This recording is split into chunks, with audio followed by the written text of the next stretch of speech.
Yo, what the fuck is up? Welcome to My Favorite Lyrics, the podcast where we talk about music lyrics, except for when we talk about other stuff. And today, we got a really special episode coming. This is the first time we've directly reacted to an album, like right as soon as it came out. The album's been out for a little less than a week at this point.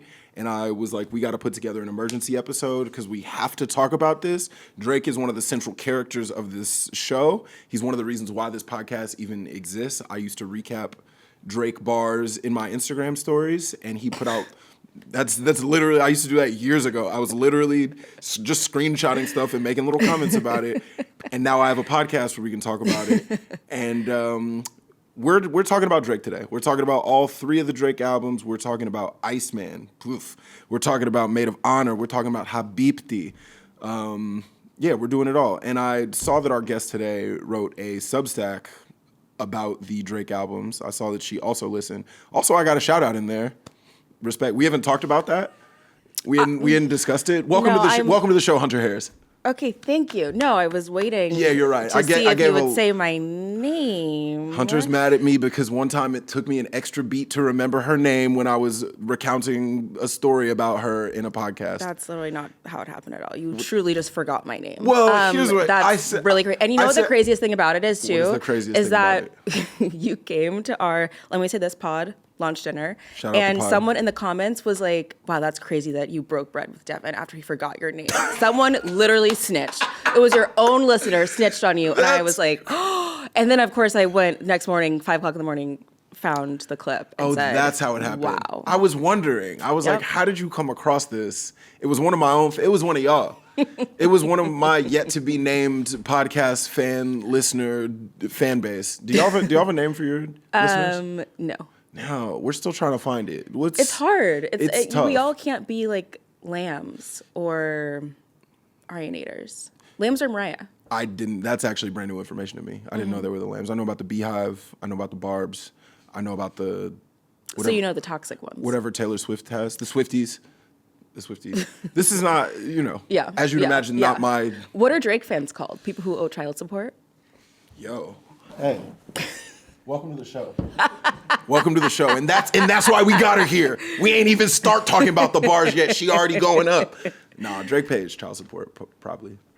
He probably paid all in advance, which I love when like Anthony Edwards does it, That's but I cool. hate when Drake does it. Well, Anthony Edwards, I'm like, loves being pro-choice, pro-abortion, like, hello. He loves sending a video. Woke king. Mm-hmm. Yeah, when Drake does it, I'm like, you scum of the earth. Interesting. Yeah. You do. Double standard. You do love Anthony Edwards, though. I do. Just kind of in general. I do know this about you. Well, we're both Leos, so. Oh, sure. And I mean, Hunter, before we get started, I mean, you're a longtime Drake fan, from what I understand. Is that correct? Well, yes. Okay, tell us about your history with Drake overall. I mean, have you ever been a teenage girl in like 2012? Unfortunately, no. Yeah, well, I just feel like Drake he's been such a part of my life, like since the very, first time I started like listening to music in the backseat of like my friends' cars. Sure. Like, I grew up in Oklahoma, and I remember when Take Care released, and that was like, oh my God, it was like crazy. We were all listening to it all the time. And then I don't know. I just feel like my like own sort of musical coming of age was right in line with the ascension of Drake, and then also like the fall of Drake. And it kind of dovetails with like America's decline as well. Speak on it. Which I think is interesting. Sure. But I also, what I love about Drake the most is that he's so funny, even when he like does not intend to be. And of course, I mean like that clip of him, he was in Australia, I think, doing a show, and he's wearing a bulletproof vest, and it has like the smoking holes in it. Like that's hilarious. But also the Drake who will like do that one like kind of like flirty face When he does his little. Yeah, exactly. When he does his little pouty face. Like hilarious to me. Even when he did that one GQ, it was his first GQ cover, I think, and he was like drinking a white wine spritzer and like wanted the reporter to like write that detail down. Like that to me is wow, what a man. Yeah, I feel like he's in a really interesting space as an artist because I feel like he actually is a funny person. Like if you go back and you watch, like he's hosted SNL a couple of times. There's this like Canadian TV show that I've been seeing clips from where he is being like. Is that Degrassi? Unfortunately, it's not Degrassi. I'm familiar with Degrassi. I thought you were like, excuse me. There's a Canadian. He's not that funny in Degrassi, if I remember correctly. I've never seen Degrassi. I've only seen the clips. We didn't have it on my TV. Whoa. Yeah, only the rich kids had it. Isn't your dad like a judge? That's my business. Anyway. That's why I love Drake, because I'm a liar too, and I'm fake as fuck, and so is he. I was like, I bet you y'all could have had those channels. Whatever, I bet you y'all could have had Noggin or the N or whatever, because whatever channel that came, because I had that channel for like a summer.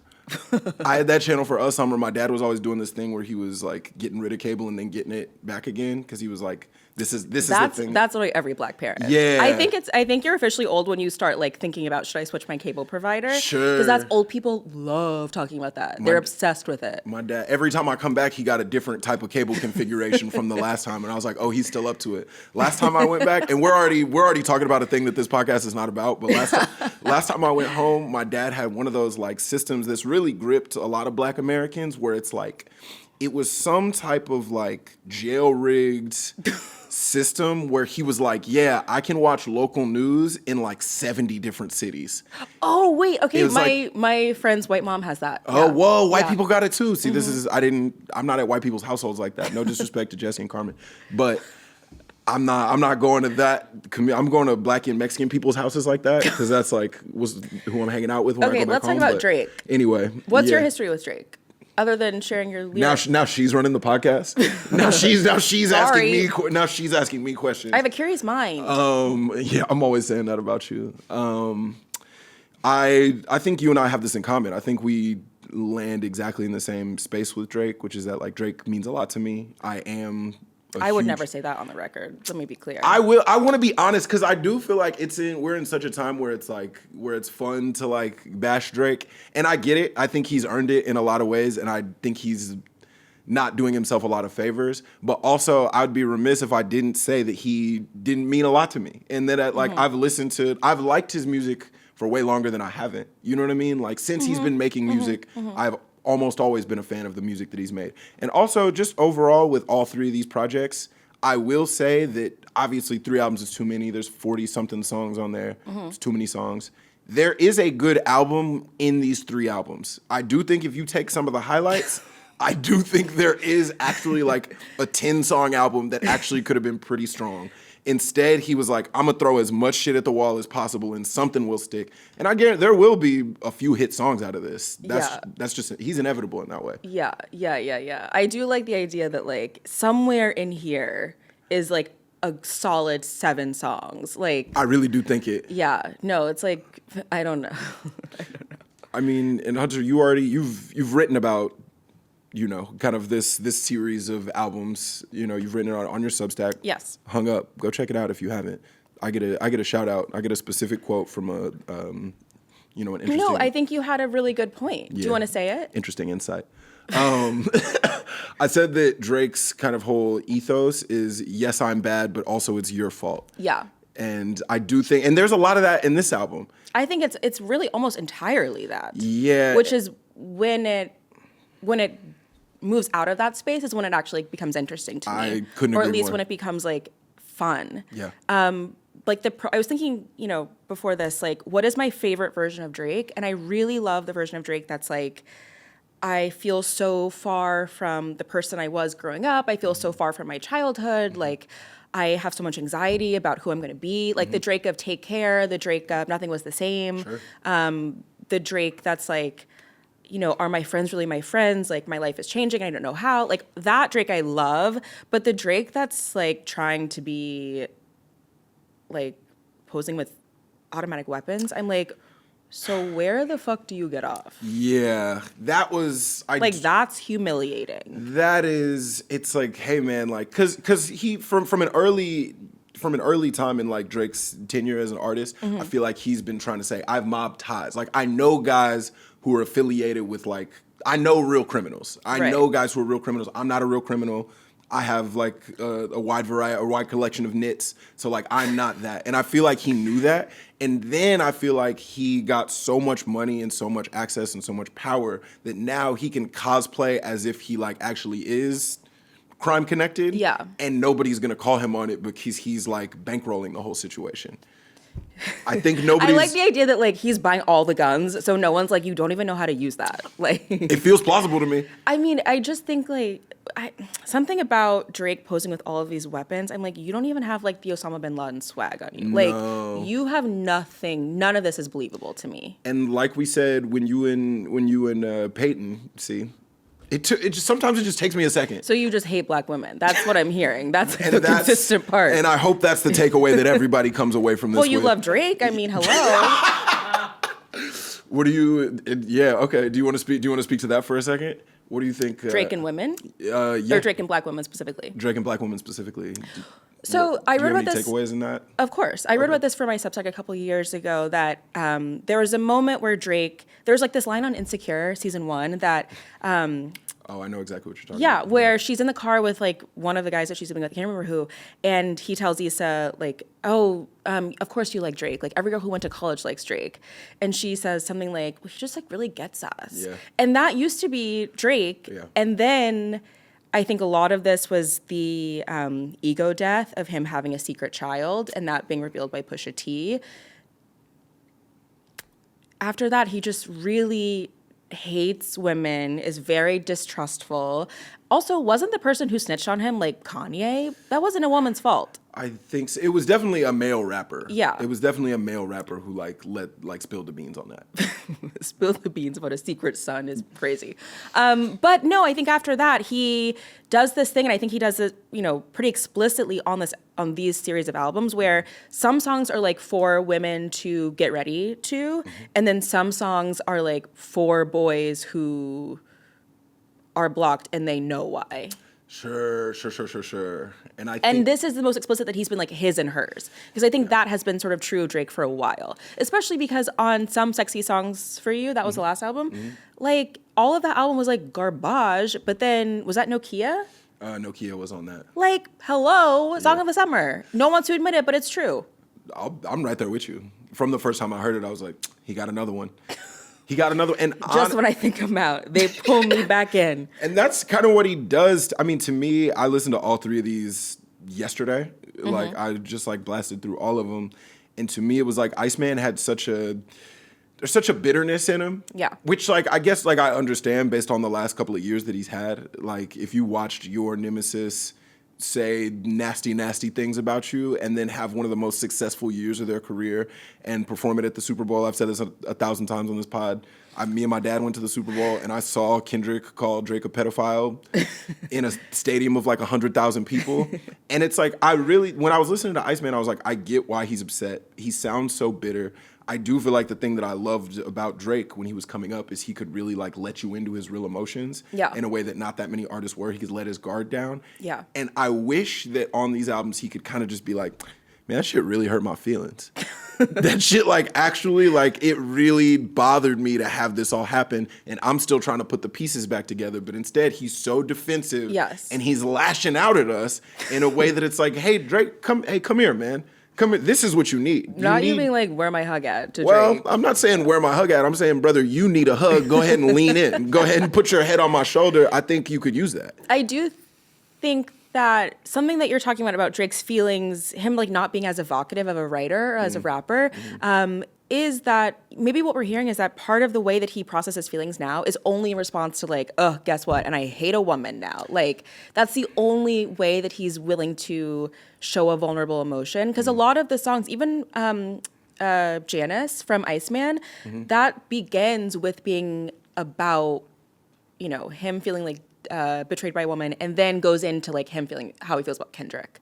Like that's always where we start emotionally with him, and that did not used to be the case. Like I miss when he would just like write songs about loving his mom a lot. It was, yeah, I do think we're missing that. And also Honda days. To that point, I do think I was thinking about this recently as I was listening to the album.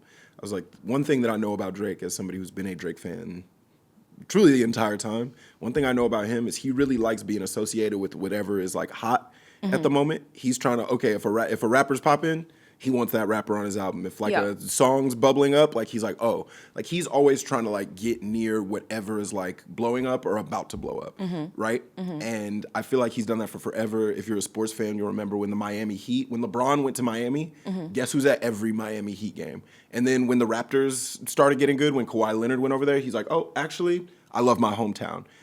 When Kentucky basketball like really had a lot of buzz around it, Drake was going to the practices in a full warm-up like he played on the team. And he was shooting baskets. He's shooting baskets at the practice like he's affiliated with the organization. He likes being affiliated with the organization is crazy. I love that. It's just he was. And he likes being around what's popping. And what's popping right now? Fucking being a Nazi. What's popping right now? Hating women. What's popping right now? Being an incel. And I do think he is like closer to touching all those things. Like hating women is popping in a different type of way. Yes, you know what I'm saying? That's definitely true. I think that's definitely true. When Michelle Obama was around, shout out to your label boss.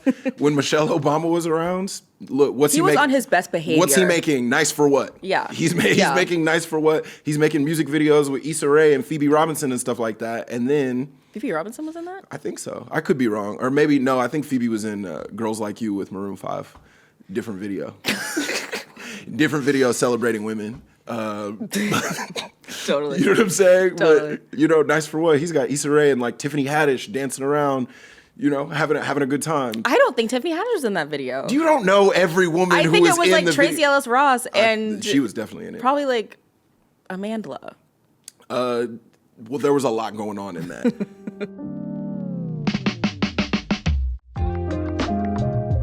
Hunter, of these 3 albums, which one did you gravitate towards the most? Definitely Maid of Honor. Yeah. Maid of Honor, I think, is like the most solid. And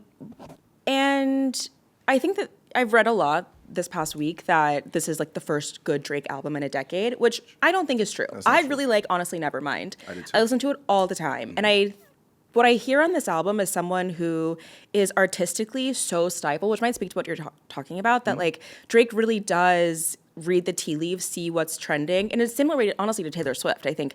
Sees like where, maybe not where the culture is moving always, but like sonically what is like next, like plucking someone out of near obscurity and like getting to collab with them. There's an Earl Sweatshirt one time called Drake like a vampire, and there is something to it where it's like if he sees a new young guy that's like, oh, the streets, like this is the next guy. Yeah. He's like, oh, like you're writing, like The Weeknd like wrote most of or like half of Take Care. Even what's the Lil Baby song that he did? Like that's Yes Indeed. Yeah, like incredible song. One of his like. It's crazy to me that Drake even let that song come out because it's like you got washed on your own song. Oh, I love both verses, but that's my own thing. Yeah. But what was I saying? I think that Drake and Taylor Swift being around stuff that's hot. He tried, making a sort of like clubby, emotional, more vulnerable album, and everyone rejected it. And so now I think a lot of what he's reacting to is not just the Kendrick of it all, which, listen, for someone who was really bothered by pedophilia allegations, like the Michael Jackson allusions are a bit.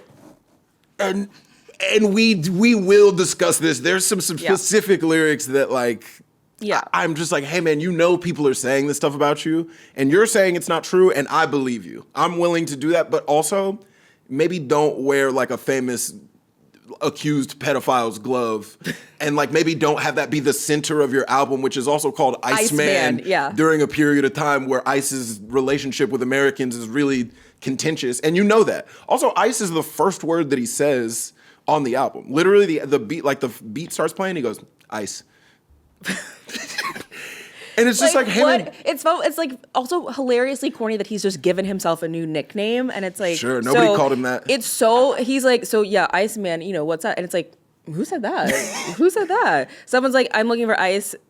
Someone like a Butler is like who is Ice? Like what are you talking about? What's really revealing, honestly, is that he has this lyric, which we can talk about later in the album, kind of chastising DJ Khaled for not speaking out about Palestine. So it's like, okay, so you're very aware of this political moment, and yet you are intentionally sort of courting, the White House to like make a stupid tweet. Thank you for that correction. And okay, I didn't mean that. No, I appreciate. Okay. No, I'm saying I appreciate it. I'm saying like, okay. We're on the same page. But it's like, of course that's gonna happen. Like,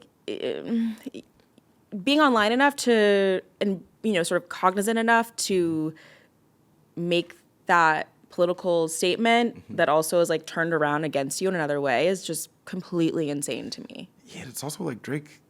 It's so crazy. Of all the things you could call out DJ Khaled for, of which there are many, it does feel so crazy for Drake to have been a largely like apolitical artist his entire career. Yeah, I've never really known him to be like standing up for causes or like speaking out about like things that are going wrong in the world. I've never really known him to do that. Right. So then, and all like. Every other beef that he has with somebody is like, well, that's why I'm fucking your ex-wife, or like, that's like, oh, like your baby mom's is taking pictures with me. Oh, I'm in your 23-year-old sister's, like he is all that kind of shit. He's like, oh, I'm DMing your ex or like whatever. For him, for that to be every other beef, or like, oh, I had Rihanna first to like A$AP Rocky. Yeah. For DJ Khaled to be like, why won't you say anything about what's happening in the Middle East? Why won't you speak out about the Palestinians? I do sort of feel like, the only other thing I really know about DJ Khaled's like shortcomings? Sure, is that he doesn't eat pussy. Sure. And what is Drake gonna say to that? He's gonna be like, me too. No, I don't believe that about Drake. I don't think he does Drake anymore. eats pussy? Oh, you think he gave up on it? Sure. I think he gave up. You think he was I think around Scorpion he said, meh. That might be push back from the table. I hear what you're saying, because the way that he's talking about women on this, it's like clearly women he doesn't really like that much or respect. So, yeah. But Drake really, okay, we can get into this too, but I think Drake really raps like someone who just learned what a transactional relationship is. Sure. And he's like, You know what that feels like? Pretty transactional to me. Sure. Like, when you learn a new word and you just keep saying it? Sure. That's so what this album is giving to me. Like, and he says it, I think, a couple times. It does. I think maybe that's one of my biggest critiques of him during like this stage of his career is I'm like, man, you're more or less saying the exact same shit that you were saying on albums 10 years ago. Your relationships with like... No, except not at all, though, because it's so much less emotional, and he's having, maybe I'll say, like, the same problems, sure, and yet he's just so much worse at writing about them. Like, I think it's because he's ran out of ways to say the same thing that he's been experiencing. You know what I mean? Like, yeah, this is a man who's pushing 40, and he's still like, is this what you had on your vision board when you were 25? That's... Like, I miss the Drake who wrote about singing a song or playing a song in a car with a girl, and she said, turn that off, and he said, fuck. Like, that was hilarious. And that also really spoke to, like, the emotional disconnect between him and this woman in a way that nothing approaches on this album. That song, the song you're referencing is How About Now? Yeah. Where he puts his music on and the girl goes, oh, word, true shit, then asks if we can listen to Ludacris. The car rides made me feel like I was losing it. Made me feel like I was average like that, or I ain't have it like that. You ain't really fuck with me way back then, girl. How about now? Another incredible song.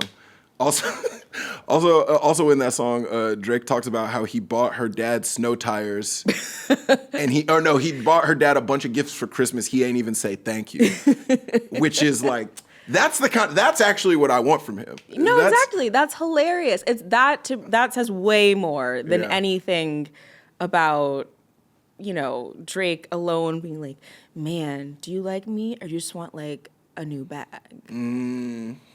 I want the new bag. There's nothing wrong with that. I want it. Also, like at this stage in his career, Drake's been famous for like damn near 2 decades at this point. Mm-hmm. He should have the discernment to know which girls are in it for the bags or not. You know what I mean? Like they're all in it for the bags. Which, if you ask him. Well, yes, that's true, and that's also. But I mean, also I think he's also fucking like IG models. So it's like IG models are in it for the bag for sure. If you want a woman who's not in it for the bag, you got to get a woman who's like living like you, who like already has the bags. Interesting. I'm just gonna think about that for a moment. Do you see what I'm saying? I feel like he's like. I feel like any of his relationships with like women who are on like similar social standing as him, like they all seem to like fizzle out and be pretty short-lived. Of course, because they're successful and ambitious and they don't need him, and he needs to feel needed. I mean, that's what can he give to Kim Kardashian? Like, what can he give to any woman on his level except for a headache? No, I'm truly being honest. He needs to. That's why he keeps, going to the club. It's like you're pushing 40 and you're having the same problems as a boy on Hinge in Bushwick.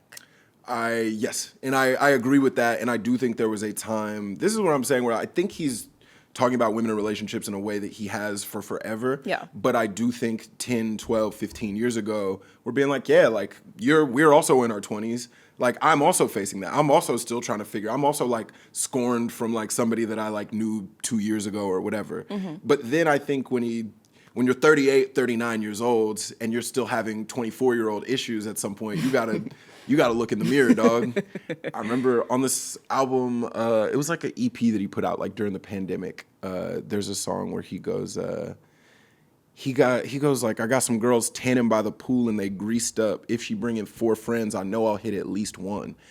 And I remember hearing that and being like, okay, you can fuck 1 out of 4 girls. Guess who else can do that, nigga? Me. You're a pop star. You should be able to do better stuff than what I got going on. I don't like that you're speaking about shit. Your shit should be so far and away. 1 out of 4, that's everybody's average. Brother, you gotta want more for yourself. You need to be hitting 4 out of 4, Drake.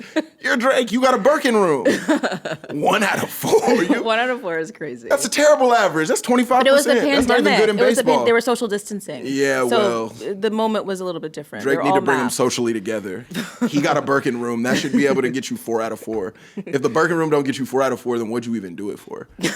You feel? What else is the Birkin room even for? Also, didn't you write about Drake's house? Was that didn't you? Oh yeah, of course. Yeah, about his like big Toronto mansion that like looks like a mall. It doesn't look like a mall. It looks like the airport Hyatt outside of like St. Louis. Oh, see, to me it looks like if like a Swarovski crystal store in an airport was a house, where you're just kind of like, who's this for? Why does it look like this? He also has that basketball gym where he hosts like basketball tournaments that he wins all the time. I mean, something about, maybe I shouldn't say that on the record. I do think that's the exact kind of stuff we want you to say on the record. No, I think that it just something about like the ugliness of Drake's house is just the exact epitome of like who he has become as a person. Like I mean, if you see I wrote about his bathroom flooding that one time, that Jesus literally sent a flood to his house. That's crazy. But that's what happens when you don't live your life, right? I went to Catholic school, if you can tell. But it's all glass and it's all like marble and it just is like so frictionless. And that's entirely like he lives in a place where like a girl in Idaho gets like a shotgun wedding. Okay. Like it looks like a convention center. Yeah, there is something about that to it. There's a coldness to it. Maybe that's why he calls himself the Iceman. I don't think he even made it that far. I don't think he thought about it that much.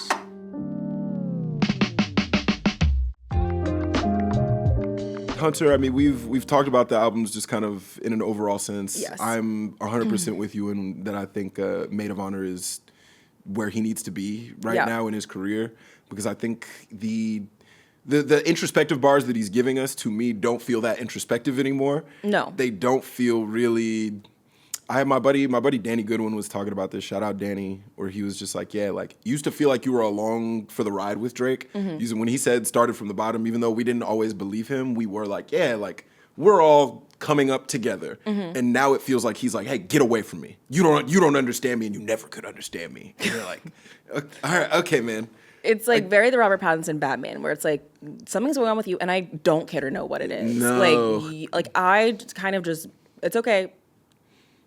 Just leave it there. Sure. All them like eye makeup. I didn't like that movie. In case you did, I don't know. I also was not really fucking with it, but that's in the like amongst men, that's not a popular opinion to have. A lot of men really loves that Batman. It wasn't really for me. I don't want to see my Batman cry. I want to see him do cool shit. And also, Batman should be fucking bitches. That is just.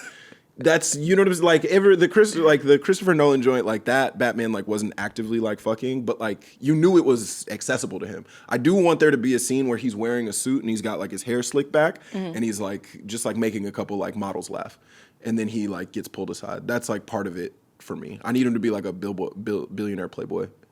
Interesting. Yeah, I don't want to see him, like, out of all the superheroes, I guess he's kind of the closest. Yeah, exactly. He's the only one who you're like, yeah, he gets him.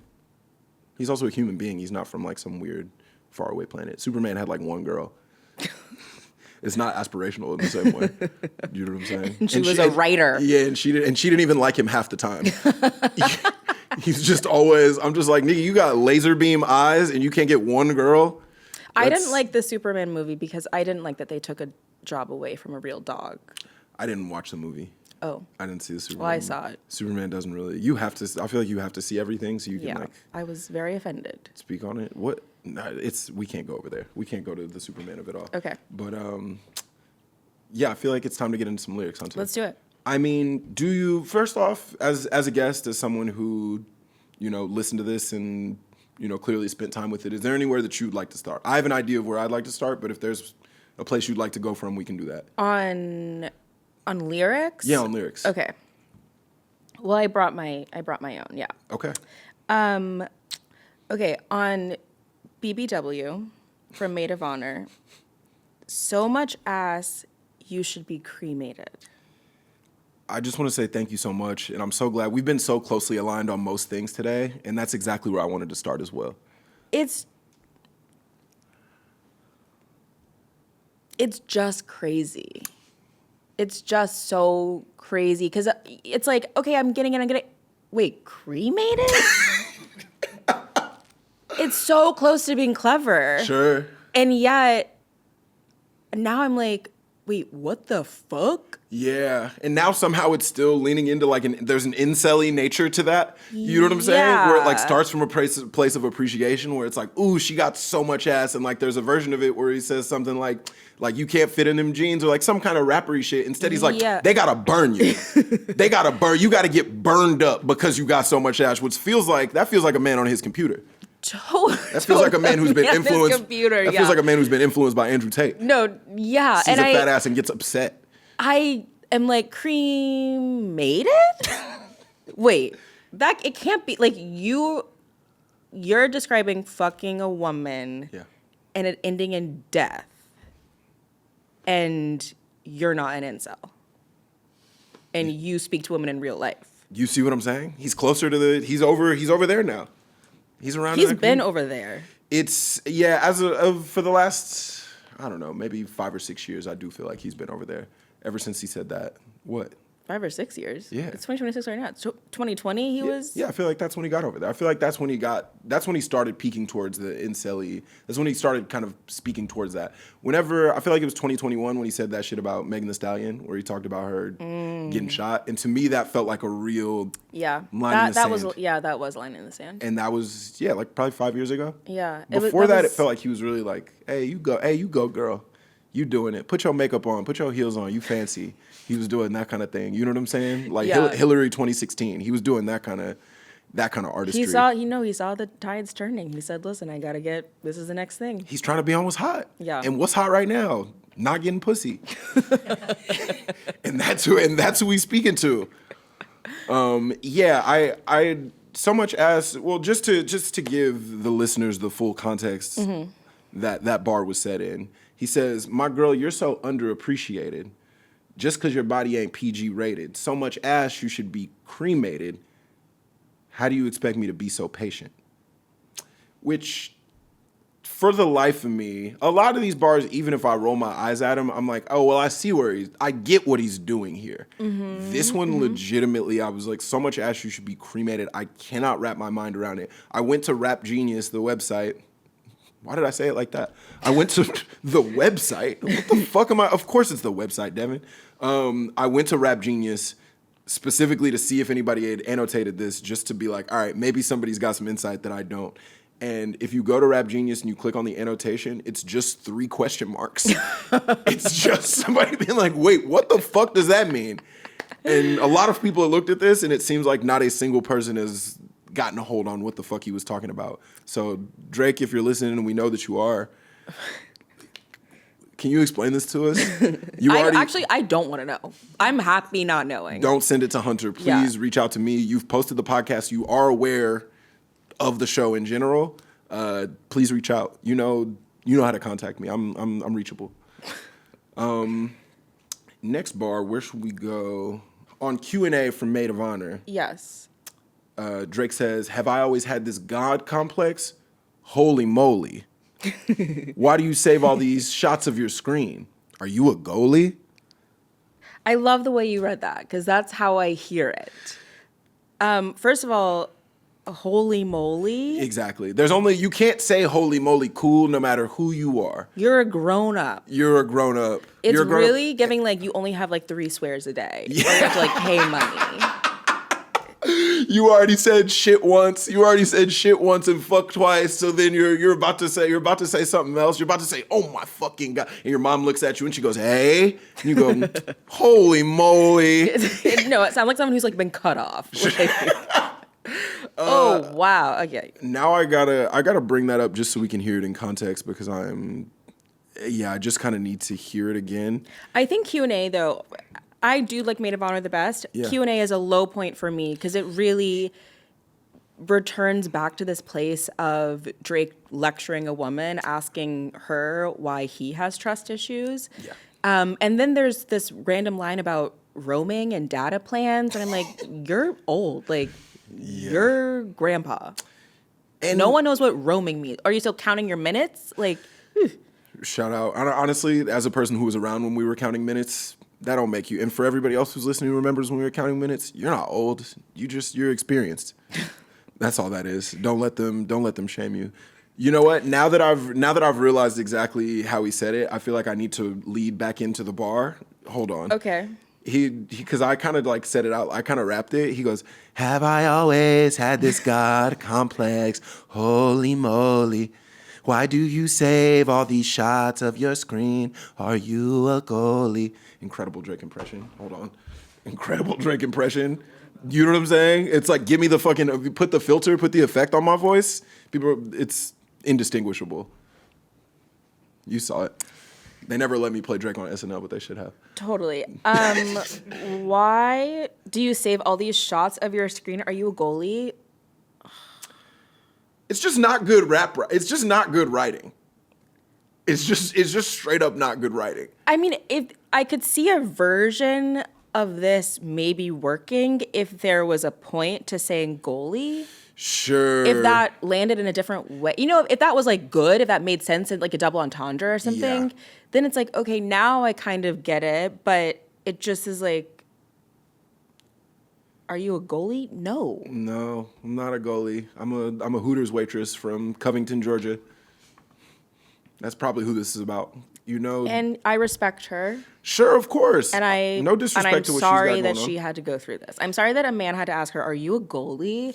and think that it like really turned the tables on her. Really got her. It's also like, yeah, I mean, if you're Drake and again, it seems to me that he is DMing non-famous women with not a lot of clout or social status. Mm-hmm. If Drake DMs them, yeah, they're screenshotting it. Mm-hmm. You're Drake. Again, if Drake DMs me, Drake, if you're listening, we know that you are. If you DM me, I'm going to screenshot it. It's a cool moment. And you know that. You got to know Would that. you respond? I mean, I guess it depends on what he's saying to me. Is he being nice or is he being mean? Honestly, either way, yes, I am responding. I was about to say, that's crazy. Yeah, I wouldn't respond. I would just post it. You what if I get is that context dependent? No. You're not telling the truth, Hunter. That's not true.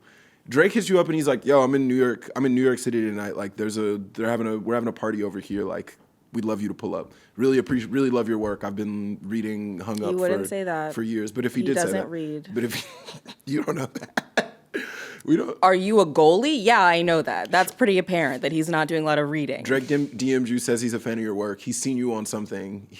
And he'd like you to like come hang out where he's going. You're not responding? No. If it were Drake of 10 years ago, yes. If it were Drake 15 years ago, we could make something happen. Drake today, I'm covering my drink just from my phone, keeping away from my phone with him. You're covering your drink even though he's not even in the vicinity. Yes, I am. Okay.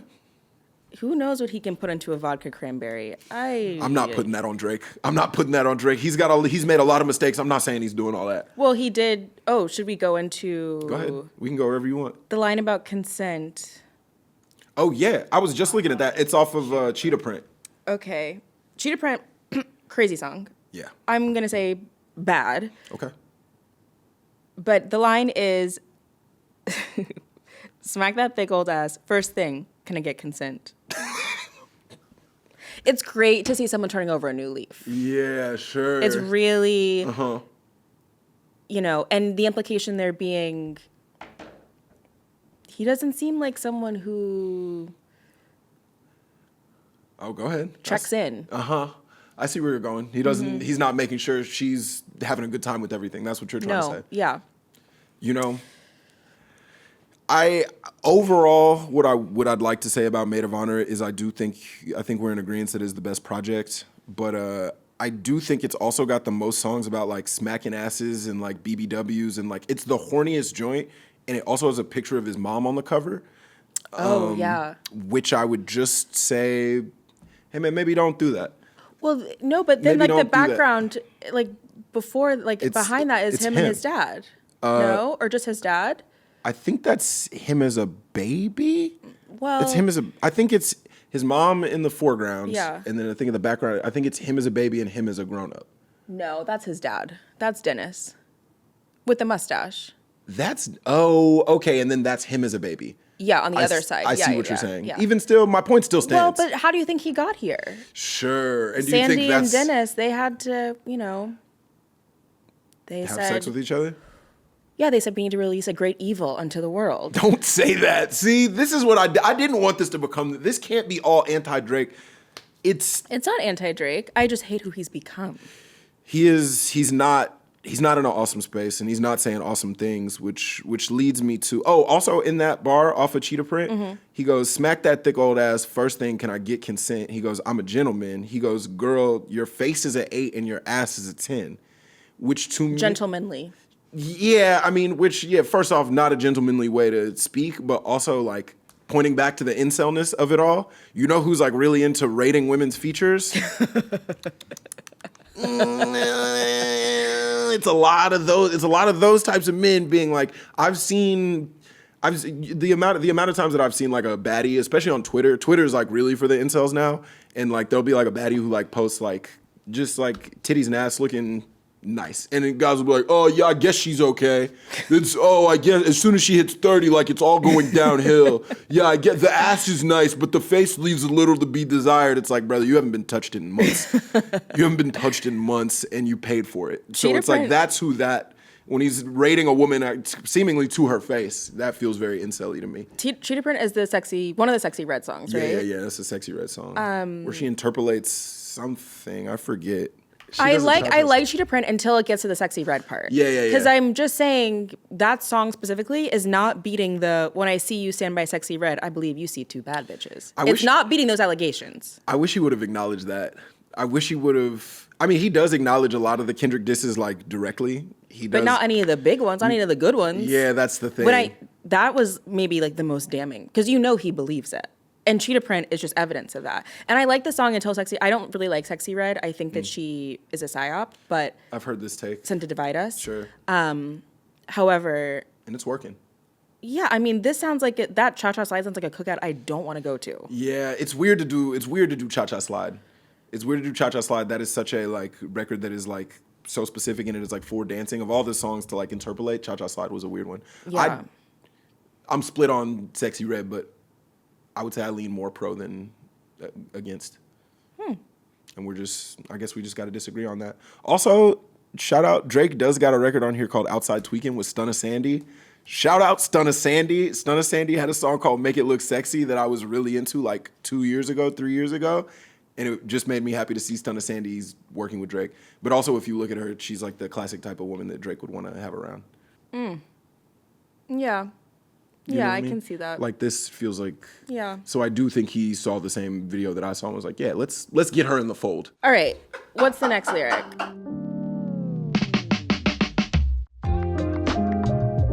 Oh, well, actually, let's go here. Oh, yeah. Whisper My Name, Iceman. Which is a song that I do like.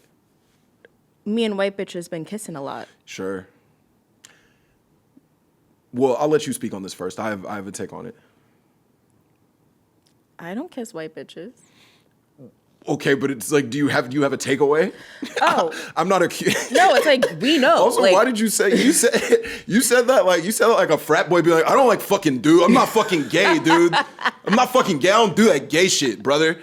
That's how you just. That's not how I said it. I was like, do you want to comment on the bar that you brought up? And you go, I don't kiss white bitches. No, I'm not speaking from experience. Okay.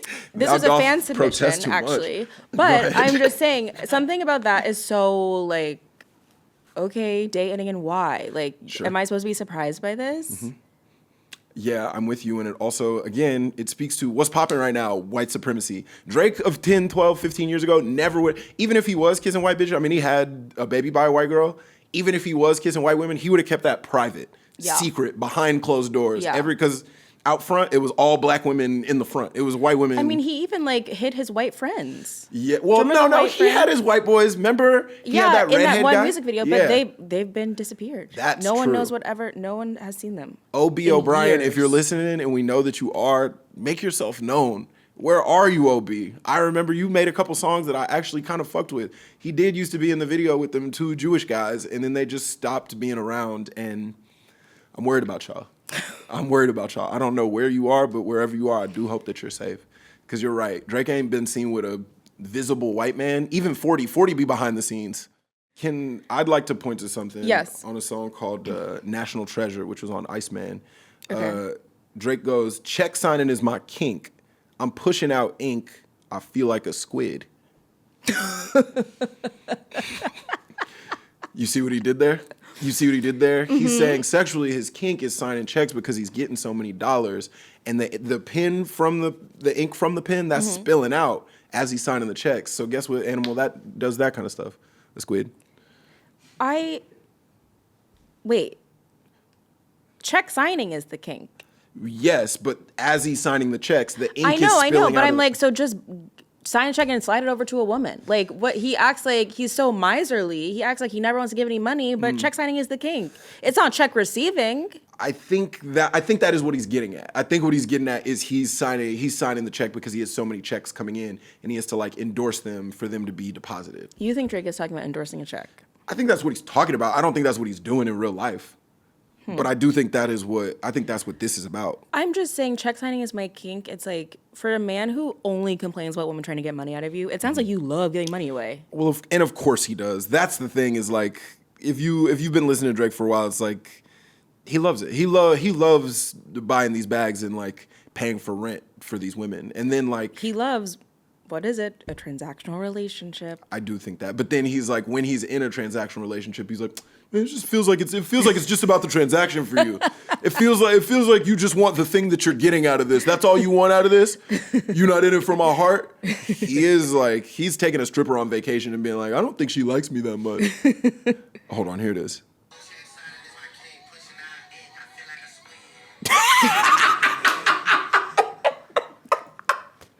I love how much that reminds me of the squid from like Finding Nemo. Totally. That like inks and like jolts back. It's just, man, sometimes listening to him really does him even more justice than reading him on the page, because it's funny on the page, but then when you hear him be like, check signing is my kink, I'm pushing out ink, I feel like a squid. He's got so much joy with the way like he's having a good time. Oh, here's another one. Pointing back to the incelliness of I think what's happening in his catalog off of Habibti. He's got a song called High Fives, and like the recurring thing that he says in the song is high five from the bros for me cause I fucked her for nothing. Meaning like because his bros are proud of him because he didn't have to pay for pussy. That's one of the biggest loser sentiments I think a person could ever say. And he's Drake. He's an international superstar. And imagine being an international superstar and you fuck a girl for free and your boys are like, oh, he got it. Look at him. Look at him. This is someone who homie. was getting 1 out of 4 and when the friends come over. Yeah. I mean, you know. His averages aren't good. It's just like, and that's, the whole song's built around that. He's getting high fives because he's fucking women and not having to pay for it. It's like, why is it this difficult for you, dog? And I like this song too. Like, I think it's kind of like, of this album, it's one of the catchier songs. Sure. I don't really like when he gets into that auto-tune that he gets into. Like, the auto-tune that he's doing on this does not really work for me. I like it. But it's funny that it's just like whining. It does feel whiny to me. It's very, to me, what could it possibly, when your phone rings and it's like, let me just turn this over. Yeah, what could it possibly be today? Like, what do you want? And I really relate to Maya, I guess. Sure. Because he's like, complete. It's got like there's a begging quality, but not in like a cool like 90s R&B way. No. There's a begging like a. It's begging for attention, not desire. Sure. And that is really a linchpin of a lot of these songs. Of what's going on here. I can't stress enough how listening to these again in the context of the song really makes them that much funnier. I forgot that he was singing like that. Him going, high fives from the bros for me because I fucked her for nothing.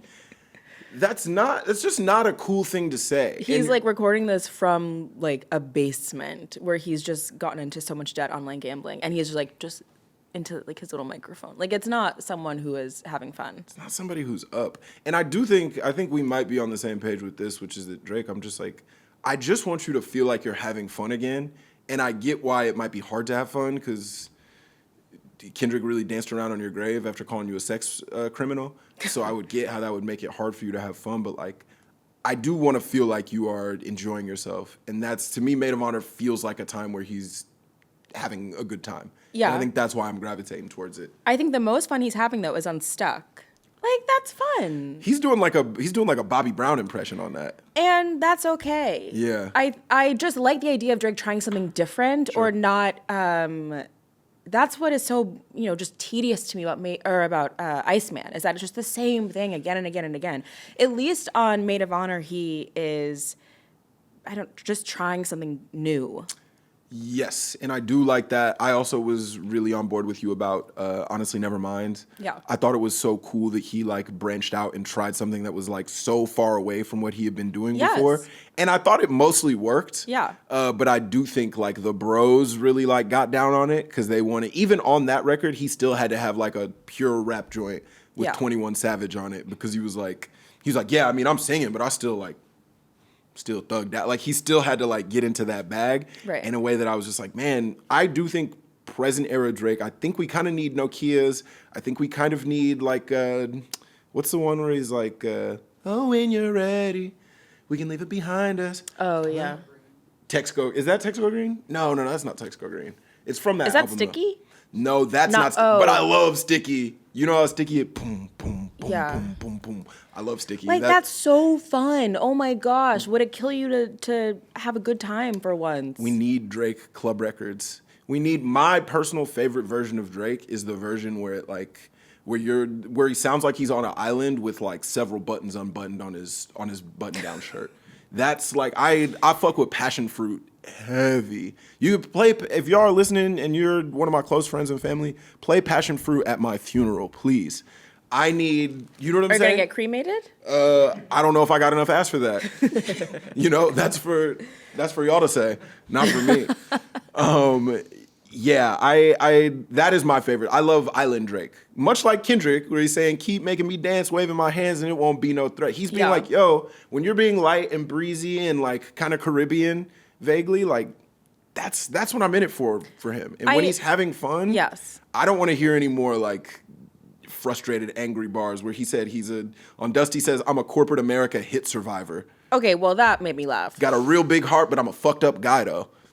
Again, made me laugh. Sorry, I do like that version of Drake. Okay. I'm a corporate America hit. It's like, oh, you're so different. Like, you're not like the other boys. Like, I'm sorry, that is hilarious to me. He did have a bar to that exact same point that I was on the train listening. Oh, the one on Bees on the Table with Drake or with him and 21 Savage. He goes, I'm fighting the man, not suing some rapper. Not suing the rapper, you boys is not listening. I'm fighting the man, not suing the rapper, you boys is not listening. I love that because it's like, you lie. You love to lie. Like, oh, I didn't sue you. I was fighting me when I lied. Lie. Sure. Oh my.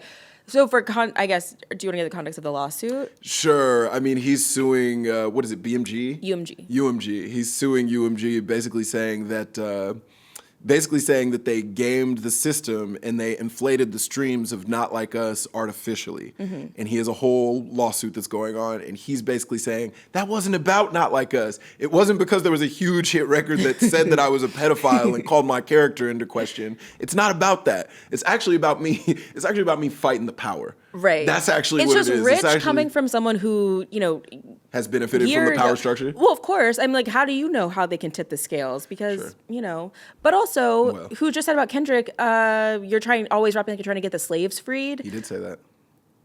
So now you're woke? Like I'm saying, he's picking his spots. The DJ Khaled, he's picking very specific reasons to be woke, and it seems to only be self-serving. You know what I'm saying? He's not like, I've never seen him like stand up for any greater good that wasn't directly beneficial to except himself. For God's plan. He was like giving out cash. Giving out all that money. Checks, but also that makes him look cool. Like a lot of rich guys who give very publicly, it makes you look like a good guy.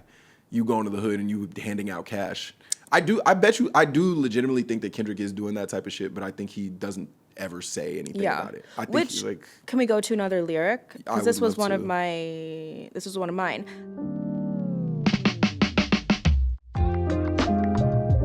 On Shut the Fuck Up Janice from Iceman, handing out turkeys on camera inside of your hood, then you go back to the hills. Mm-hmm.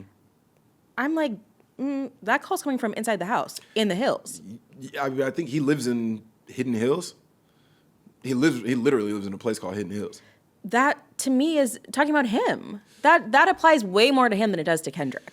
I would agree. I mean, I don't know what everybody's got going on. It just, to me, that critique always has felt kind of whack to me, because it's like, yeah, what are you gonna? You're a world famous superstar. You can't be living where you used to live. It's straight up not. It's not safe. Like you actually got to go somewhere else because like people are gonna be on you. Yeah. So anytime you go, oh, you don't even like live around where you live, it's like I had to move around from there. That's not like. But not even that. Just the idea of like this performative giving. I'm like, you're the king of performative giving. You did a whole music video where that was the whole thing. Exactly. Yeah. And so I don't understand him like trying to bark back at Kendrick with that. It's so like. Pot and kettle. Yeah. Yeah. Also, another one that the homie Danny brought to my attention was it's from a song called Fort Worth. Shout out to Fort Worth, Texas. It's where Leon Bridges is from. Why does that matter? It doesn't really. It's not really connected to anything that I'm about to say. But it's just kind of a fact. It's just kind of a real, true fact. On Fort Worth from Habibti, he goes, I'm getting booked in Little Rock, Arkansas, New Haven, Connecticut, and places where they probably still fly the Confederate. And I'm still alone in the United States of America, and who's back at home taking care of you? He goes, the AC is broken in my hotel. It's hot as hell. Running out of sodas. I might walk to Circle K by myself. I might respect that if this was like stream of consciousness. Sure. Like if this was like a live stream. I don't know. But here, again, like, why release this? What is the purpose? I really don't understand. And it's also like he's talking about getting booked in Little Rock, Arkansas, and New Haven, Connecticut. It's like, Drake, you don't have to go to those places. It's like, I have to go to places like that. I perform, no disrespect, and come see me on tour, please. I'm going to whatever. You go whatever. But it's like, I need to go to places like New Haven, Connecticut. I was in New Haven not that long ago. I'll go to Little Rock, Arkansas. That is what a like mid-level touring stand-up comedian has to do. That is not what like somebody who has like more number one hits than the Beatles. You don't have to. You can go to major markets and just sell there, Drake. And you also don't got to go to the Central K. I'm trying to imagine, Circle is this K. him trying to be like relatable? Is he trying to say like, someone out there goes to New Haven, Connecticut and they feel alone and I can Like, what? Who is that for? I don't understand. It feels like it's written from the perspective of like a version of him from 2008. You know what I'm saying? Like, there's a version of him who's still trying to get on, who like has to play in those cities, but yeah, I just don't understand. He's talking about being sad in a place that he never had to be in the first place. It's something about him being all alone in the United States of America. He reps half of the cities in the U.S. He's always talking about being in Houston. He loves being in Memphis. He literally has a house in the greater L.A. area, so it's like... He loves it all. Yeah, it seems like you're a fan of the States. I hope the AC gets fixed. Yeah, why is the AC broken? I guess maybe I need to revisit. I could be wrong. Maybe he is speaking from an earlier time in his life. He has to be. Because other than or it's that, just cosplay. Because other than that, yeah, I couldn't really begin to understand why he would do that. You know what? Your culture is not a costume. Thank you. And I hope Drake knows that. Thank you. I really grew up around Confederate flags. Is that in Oklahoma? You guys have Confederate flag people? Yes and no. It's complicated because Oklahoma was not technically in the Civil War. It was like indigenous territory. Oh, it wasn't a state So it's yet. like not, yeah, it's not, It wasn't a Confederate state. It wasn't anything. Oh, Oklahoma's a little baby. Oklahoma's baby girl. Wasn't even around. Probably gonna get a text from Drake. Oklahoma is baby girl. There's gonna be a song called like Hunting After You or something like that. About me? Yeah. There's gonna be. Like, I'm not getting a Drake song. If see. I did get a Drake song, I would want it to be like a 4 p.m. in Brooklyn. Oh, you're like one of those. That's like. Well, also, like, I do feel like Iceman is in the long lineage of songs that Drake has done where he's like, all right, I'm rapping on this one. Like, I'm really, like, seriously rap. He has, like, a one or two, like, rapidy rap songs. Yeah. Where it's, like, all bars, no hook, no chorus. And to me, Iceman just feels like it's filled with those joints. And Of course, because it's the album for boys. And that helped me realize, like, oh, actually, I don't want a full... And I appreciate it when there's, like, one or two of them. I don't need, like, a full Drake rapidy rap album. Not at this stage. No. Even though he can do it. Drake is a real legit, very good rapper. I know, but this is not the, like, level of... Not on the same caliber as, like, Nonstop. No. But Nonstop's also... That song's for the party. Yeah, I know. But it's also, it's, like, more rapidy rap, I think. And what's your favorite line from Nonstop? What did I say? I can't remember. He goes, I'm a hard hitter. I'm a bar spitter. And what yeah, else light skin, but I'm still a dark nigga. Yeah. Yeah. However, it's hard to take Drake seriously as like a rapidy rapper Sure. when we've just come off of an incredible Eclipse album. Like if I wanted to hear rapping, I know who I'm going to speak to. That might be on the next Clips album. That might get back to him. Begging for it. Yeah, that would Begging on my hands and knees. I love them. I love that video of them, of Malice singing a Labubu, and he's like... He like doesn't trust it. No, and he's looking, he's like, no. I'm prioritizing... He's talking about he's scared of the future. He's saying, I'm scared of what those times are going to be like. AI used to just be a guy we used to try to be like.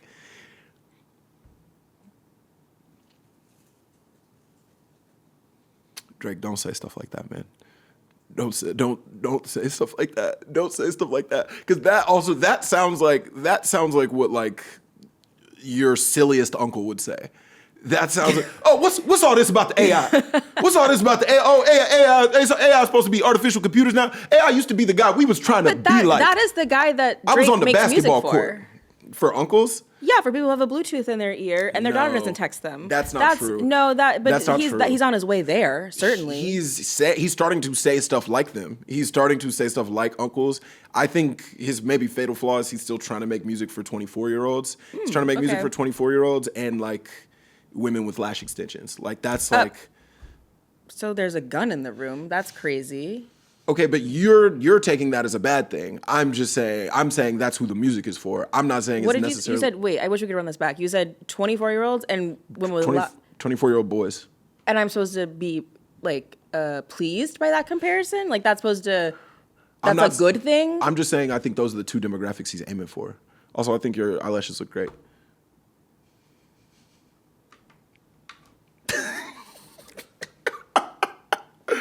Oh, okay. I got my one. You can do one, or I can do one.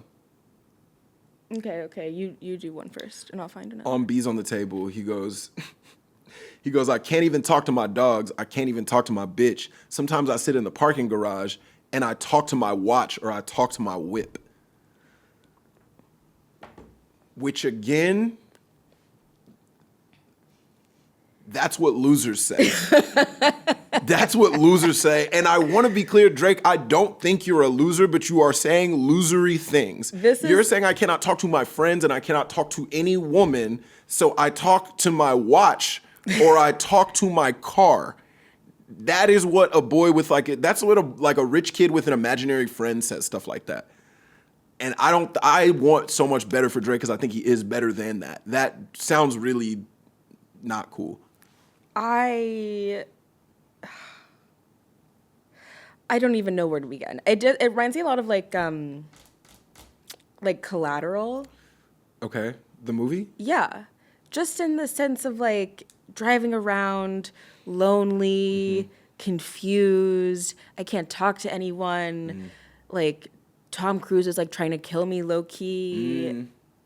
But that's not Drake's reality. Like that has nothing to do. He can't call. I don't know. He can't get on Instagram, just call someone there. That's all he talks about. I mean, you've got to have so many people accessible. I guess he's pointing to like the fact that he feels lonely, but I also just think that him illustrating his... Well, what does he do with loneliness? He's like, oh, damn, let me just take this out in the bins. Like, what? It's like, it's at least... It would have been flyer, honestly, he was like, I can't talk to nobody, so I hit the strip club and I like go talk to strippers. Yeah, I would respect. And it's sad in a different type of way, but at least you're talking to other human beings. Like the fact that he's like, I roll up if I can't talk to nobody else, I can talk to my AP. And me and my AP will have a conversation and that'll make me feel better. I'm surprised that like he's not talking to ChatGPT at this point. Well, who's to say? Well, AI used to be someone we wanted to be like. Woo! Drake, don't. You just heard that. Yeah. Well, you got one? Okay, yes. Really quickly, I just want to point out the fact that he said on High Fives, he goes, she a genie, Sydney Sweeney. Wear my diamond glove, they could never see me. What do you think about Sydney Sweeney? In what capacity? General? Not for me. Not for me. Beautiful, beautiful gowns, though. I saw a tweet the other day that was like, Sydney Sweeney will never impress me because I grew up on real white bitches like Megan Fox. I don't think that's the best comparison, but I hear the point. I do. I'm just kind of shocked that she gets name checked in a Drake song. Like, oh, I'm not. He's been kissing white bitches a lot. I don't know. Something about Sydney Sweeney. It's like that's. I mean, that's his coworker, really. That's his employee. As a producer on Euphoria, yes. That's true. I always forget about that. I'm just saying, Sydney Sweeney, you should call someone. Also, that's inappropriate. She a genie, Sydney Sweeney? What the fuck does that mean? Just what is that? Even if it's a silly... Oh, Jeaned. Because of the ad, the American Apparel ad, or the American Eagle ad. That Jeaned. sucks. That sucks. If he's talking about the American Apparel ad... He must be. Or American Eagle. He has to be. Genie, jeans, good jeans. That sucks. You know what? That's really giving eugenics. Like before, I was kind of like, maybe it's not. Maybe she's just kind of dumb. Whatever. No, she a genie. Sydney Sweeney. That's really giving eugenics. That's a dog whistle. That's an Andrew Tate dog whistle. I want to choose my child's eye color. Like that's weird. Anyway, okay, I want to talk about "Whisper My Name." This is like a rappy song. If I'm lying, I'm flying. If I'm lying, I'm flying economy. Give me a motherfucking seat. Have you seen Double Wears Prada 2? No, not yet. Oh, well, I'm not missing anything. But there is a really funny scene where Meryl Streep is sitting like in row like 40E, like middle seat. Okay. And that was my first thought. I was like, oh my God, just like the Double Wears Prada 2. Like how the mighty have fallen. You think you got an early screening? No, I went on Rap Genius, the website, and Don't do that to me. Don't do that to me, please. And it said that it was a reference to Kanye. Like there's a meme. Yes. Yeah. There was like somebody took a picture of him on a plane and they were like, he's in economy, which he just wasn't. I saw that picture and it's like, no, he wasn't in economy. I know what economy looks like. His legs are all the way spread out. His legs are fully extended. You can't do that in economy. Somebody just captioned, look at Kanye's in economy. That didn't happen. I just like the idea of if I'm lying, I'm flying economy. And also he goes, he says if I'm lying, I'm flying economy. And then wait, hold on. What's the actual, I gotta find it. He said something about like I'm flying economy. If I'm lying, I'm flying economy, and if I'm there, I guess I'll know who I see. Well, that's Kanye. Yeah. He's like, I know, I do like that a lot. It's really shocking to me though that in this, I mean, I don't know, is it that crazy? Are you surprised by this? I thought there was more artistically happening in the newest Kanye album than in the new Drake and 3 Drake albums. Well, I mean, I think the real fact of the matter is, I think as they both get into like later career versions of themselves, I think it really just hammers home how much like overall like in terms of like artistic integrity of creativity, like Kanye's a far better artist than Drake ever was. He just is. He just has always made more interesting music at the expense, and it's why he doesn't have as many hits. Because he's always trying to make something that is like pushing the sound forward. It might be weird during the time, right? But that is also like why he is one of the great artists of our time, which he's always told us, and I've always agreed with. Drake's one of the great artists of our time, but he's like, he exists in a different space. I do think Kanye is like, for whatever you want to say about him, you listen to his projects, you're like, oh, this sonically sounds like nothing else I've really heard before. Yeah. And Drake is always kind of like taking the sound from somewhere else, whereas Kanye is like kind of creating new sounds and like pushing it forward, which Drake's never really been able to do that. But, you know, that's another conversation for another time. Just gonna run through a couple more that I really liked. Y'all about to make me Richie like Lionel for real? Lionel. Did you see the Keke Palmer clip? No. She said it. This was a whole thing she did. That it's Lionel. About Lionel Richie? Yeah, that he said that everyone's mispronouncing his name. It's Lionel. I love Keke. I want to get her on here so bad. I just went to go see that movie. Shout out.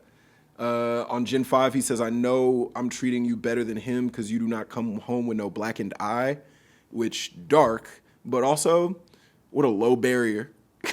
What a low barrier, Drake. This has kind of been a recurring theme for Drake, that he's always like better than the guy that you're with, but the guy that this woman is with has like gotten progressively worse. Like the bar has just gotten so low. Sure, it used to be like, oh, he didn't buy you like a new watch on your birthday, and like I'll make sure. It used to be he forgot your birthday. It used to be like I'll put you. He doesn't open the door for you. He's got you in the middle row. Right. It used to be that, and now it's like black eye Drake.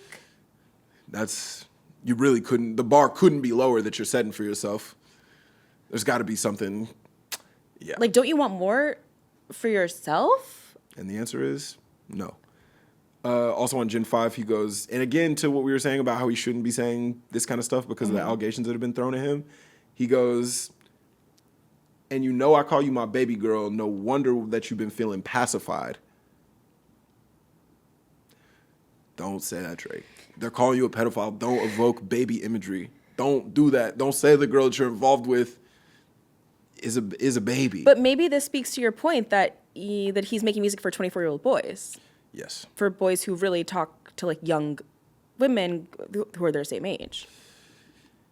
It's nasty. Also on Rant to Atlanta, he goes, when I tell you to dip because it's ice time, bitch. Don't say that it's ice time, man.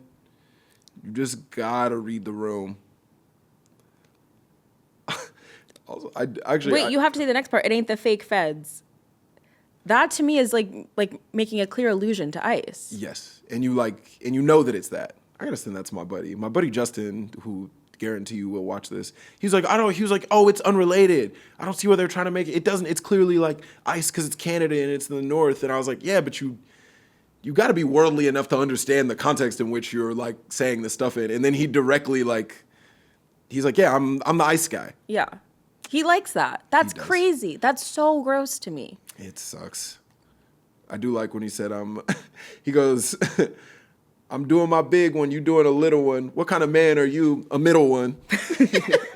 Well, okay, let's talk about that because this line was about J. Cole, no? I believe so. Yes.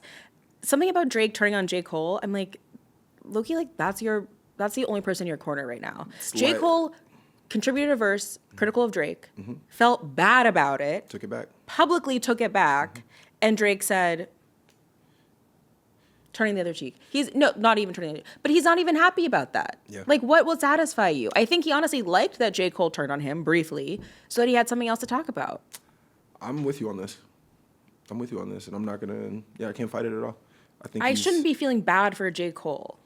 That shouldn't be happening. No one should ever make any music that makes you feel bad for J. Cole. And yet, I'm like, you know what, J. Cole, he's not a good friend to you.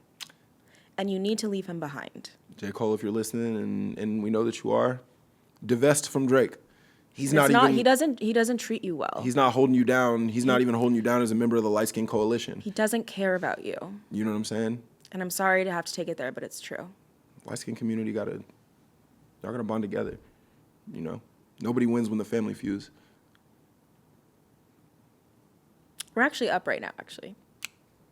Is that true? Yeah, Chase Infinity and Tyreek Withers are dating. So. Oh, that's the biracial community? That's a separate situation, which that's... Yeah, that's a different type of What's beige. the next lyric? What's the next lyric? Okay, I'm going to do one more before we got to go. We do got to go. He goes, take this shit and swallow it like Big Pharma. Lick me like a lollipop. I'm Dwayne Carter. That's just like disgusting. Although I do think that, is he anti-vax? Like Nicki? Oh, he's never spoken out about it. I bet you Drake got the vaccine. I bet you he did. I don't think he's that kind of crazy. I bet he got the vaccine before everyone else. Yeah, Flew to like one of those like private places and got it, and then fully lied about it. Was like, no, I'm sorry, I didn't get it. Oh, sure, because he thought it sounded cool. Yeah, that is definitely what he did. Hunter, we got to get out of here. Before we do, is there anything you'd like to plug for the people? Yes. I just fully blacked out. I Happens sometimes. Sometimes you forget a name. No. I co-host the podcast Lemme Say This with Peyton Dix on Higher Ground Audio, and I write a newsletter called Hung Up on Substack. And I write about Drake a lot. It's hard being like one of the only people who has perfect opinions about Drake, and yet every day I get up and do it. Every single day, here you are with the correct opinion. And also, I'm sorry, I meant to do this sooner. Shout out to Overcast, a recent guest of the pod. He got a production credit. He produced Make Them Pay on Iceman. So shout out Overcast. Oh, that's one of the ones we talked about. Yes, it is. Shout out Overcast. And the beat on that is crazy. We didn't talk about this, but overall, there are some really sick-ass beats on this whole thing. He's Drake. He gets first pick of everything. He does get everybody's best shit. That to me is like, okay, that's a participation credit. You're right, because he's not producing himself. I hear you. But yeah, shout out Overcast. Y'all go check out the Overcast episode if you haven't already. Go listen to Overcast in general. He's a great rapper, great artist. And listen to these Drake albums if you should choose. Something tells me with the summer coming up, you're going to hear these songs whether you like it or not. So, Hunter, appreciate you being here. Thanks. Yeah, bye, y'all. My Favorite Lyrics is a production by Disco Nap. If you guys like what you hear, leave a review and tell a homie about the show. And make sure to follow us at My Favorite Lyrics Pod on all social platforms, except for Twitter. We offer that. You can learn more about this week's guest and the My Favorite Lyrics team by checking out the show's notes. And thank you to the guys that made this show happen. Executive producer, Lauren Mandel. Producer, Carmen Carigan. Our editor, Nicole Lyons. Fringe Podcasts, who engineered this episode. And yeah, you can listen to My Favorite Lyrics on Spotify. And with Spotify Premium, you'll get no ad breaks. Check us out on there.